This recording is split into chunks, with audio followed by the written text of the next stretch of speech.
श्री सरस्वती मैया की जय। आज हम पढ़ेंगे शब्द निर्माण। शब्दों का निर्माण कैसे होता है। यौगिक शब्दों के बारे में बताया जा चुका है कि इसमें दो रूढ़ शब्द होते हैं, उनका प्रयोग किया जाता है। इसके अलावा उपसर्गों अव्ययों के कारण भी यौगिक शब्दों का निर्माण होता है। उपसर्ग अव्यय प्रत्यय इनके कारण भी जो है अपने यौगिक शब्द का निर्माण होता है। जैसे धन ज्ञान, है उपसर्ग है और ज्ञान एक शब्द है और उससे बन जाता है अज्ञान। ज्ञान तो ज्ञानवान व्यक्ति होता है, ज्ञान से युक्त होना, और उपसर्ग है अज्ञान मतलब ज्ञान रहित होना। ये विपरीत अर्थ को बताता है। ऐसे ही आता है मानवधनता, मानवता, इसमें जो है ता प्रत्यय लगता है। मानव मनुष्य होता है और ता प्रत्यय लगने से मानवता बन जाता है और मानवता का अर्थ है मनुष्यता। मानवता यानी मनुष्यता, जिसमें मनुष्य के गुण हो उसे ही मानवता कहते हैं। देखिए राजा धन कुमार,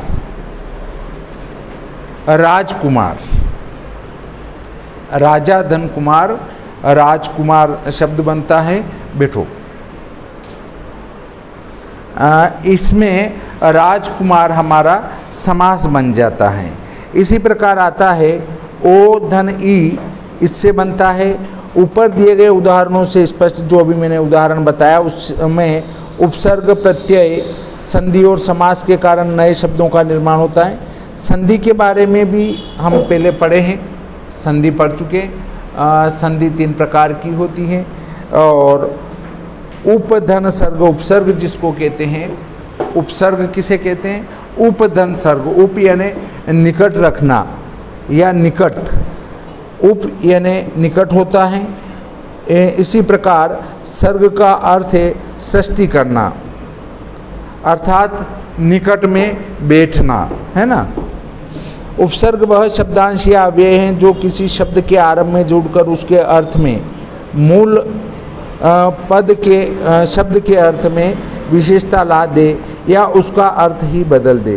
जैसे अभिधनमान, अभिमान, प्रधनचार, प्रचार। देखिए उपसर्ग तो मैंने यहाँ बताया था, ये उपसर्ग है और ये मूल शब्द हैं।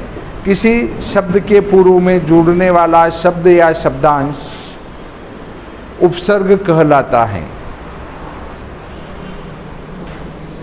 उपसर्ग की 3 गतियाँ या विशेषताएं होती है। शब्द के अर्थ में नई विशेषता लाना, शब्द के जो अर्थ हैं उसमें नई विशेषता लाना है। तो क्या है? प्रधन बल, प्रधन बल। प्र क्या है? उपसर्ग है। बल बलशाली, प्रबल बहुत अधिक बलशाली। तो उसमें विशेषता ला दी, अर्थ को बदला नहीं है, उसको और बलिष्ठ बना दिया। ऐसे ही अनुधन शासन, अनुशासन।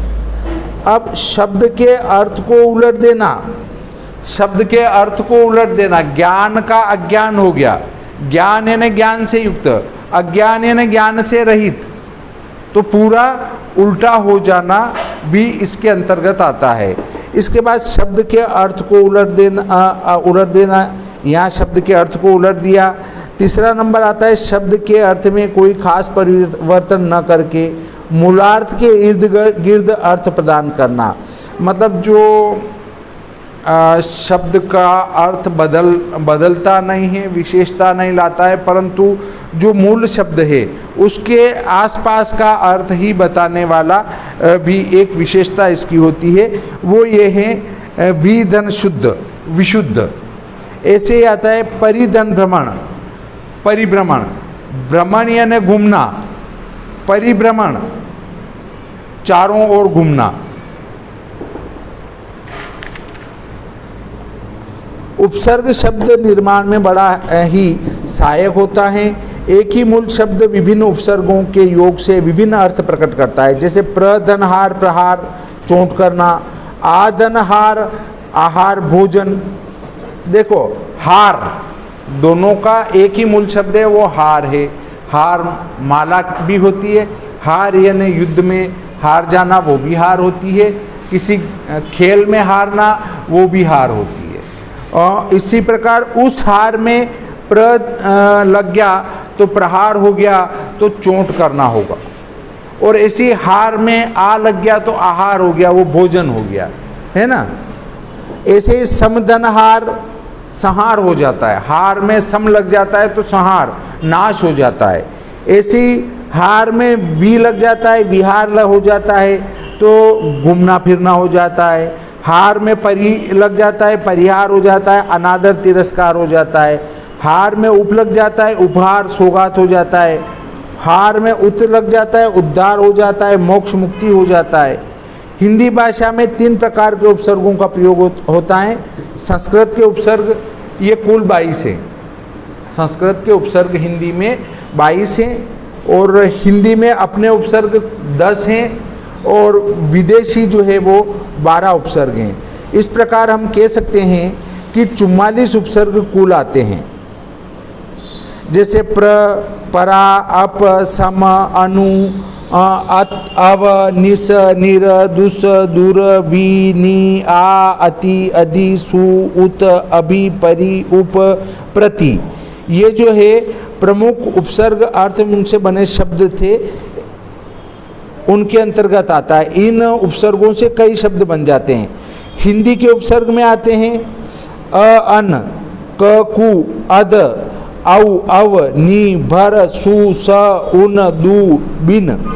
विदेशज उपसर्ग अरबी फारसी के उपसर्ग हैं कम, खुश।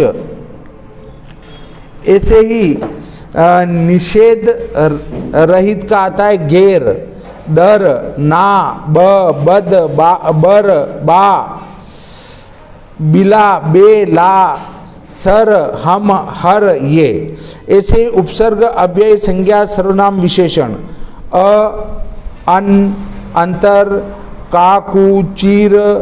ऐसे न, पुनर, पुरा, बाहिर, बहिस, स, सत, सह, अलम, आविस, तिरस, पुरस, प्रादुर, साक्षात, ये उपसर्ग होते हैं। देखिए उपसर्ग हमेशा ही किसी शब्द या शब्दांश के पहले लगते हैं। ये सदैव ध्यान में रखना चाहिए कि उपसर्ग हमेशा शब्द या शब्दांश के पहले जुड़ते हैं। इसी प्रकार आता है विभक्ति प्रत्यय, परसर्ग जिनको कहते हैं प्रत्यय। प्रत्यय वे शब्द या शब्दांश जो किसी शब्द के पीछे जुड़कर उसके अर्थ में परिवर्तन ला देते हैं, उसे प्रत्यय कहते हैं। किसी शब्द या शब्दांश के पीछे जुड़ने वाले शब्द या शब्दांश प्रत्यय कहलाते हैं। प्रत्यय और उपसर्ग 2 हैं। उपसर्ग आगे जुड़ता है, प्रत्यय पीछे जुड़ता है। और प्रत्यय के भी प्रकार हैं।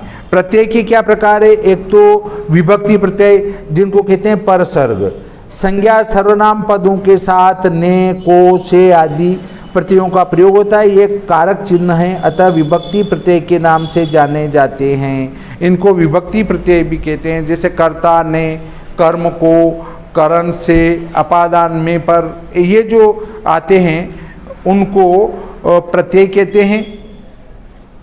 और ये परसर्ग भी कहलाते हैं। देखिए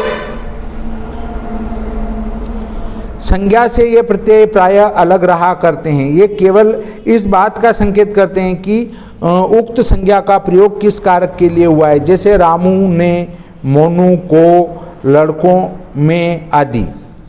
सर्वनाम के साथ 2 तरह की बातें देखी जाती हैं। किसी सर्वनाम पद के ठीक बाद वाले कारक चिन्ह उससे जुड़ जाते हैं। जैसे मैंने, मैं में ने जुड़ गया तो मैंने हो गया। ऐसे ही उनमें, उन धन में, उनमें हो गया, है ना।